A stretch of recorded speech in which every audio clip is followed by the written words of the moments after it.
Hi எல்லோரும் எப்படி இருக்கீங்க? இனிய தீபாவளி நல்வாழ்த்துக்கள்ங்க. என்னடா தீபாவளி முடிஞ்சதுக்கப்புறம் வாழ்த்துக்கள் சொல்கிறேன்னு பார்க்குறீங்களா? இப்போ தான் என்னால் போஸ்ட்டு போட முடிஞ்சுது. ஸோ எங்களுக்கு தீபாவளி வந்து ஊரில் தாங்க. சண்டே ஈவினிங்கே ஊருக்கு போயிட்டோம். அங்கே போயிட்டு பட்டாசு வெடிக்கிறோன்னு சொல்லிட்டு ஒரே குஷி குட்டீஸ் 2 பேர்த்துக்கும். ஸோ சண்டே நைட்டே வந்துட்டு பட்டாசு வெடிக்க ஆரம்பிச்சிட்டாங்க.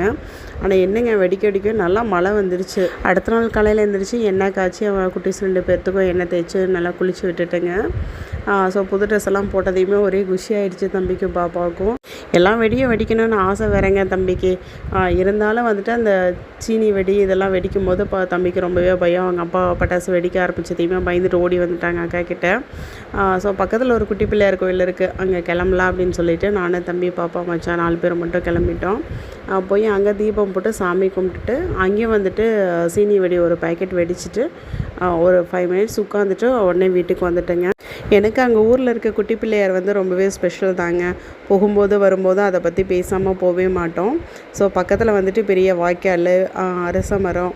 ஸோ அரச மரத்தடியில் ஒரு பிள்ளையார் அப்படின்னு சொல்லிட்டு ரொம்பவே ப்ளசண்ட்டாக இருக்கும். அங்கே போனோம்னாலே மனசுக்கு வந்துட்டு ஒரு மாதிரி நிறைவாக இருக்குங்க. எவ்வளோ கஷ்டம் இருந்தாலும் இந்த குட்டி பிள்ளையார் கோயிலில் போய் உட்காந்துட்டு ஒரு 2 நிமிஷம் அமைதியாக கண்ண மூடி உட்காந்துருந்தனாலே எனக்கு வந்துட்டு எல்லா சோகங்களும் எங்கிட்ட இருந்து கரைஞ்சி போகிற மாதிரியும், என்ன தான் நடக்கும் எல்லாத்தையும் கடந்து போவோம் அப்படிங்கிற ஒரு தைரியத்தையும் கொடுக்குங்க.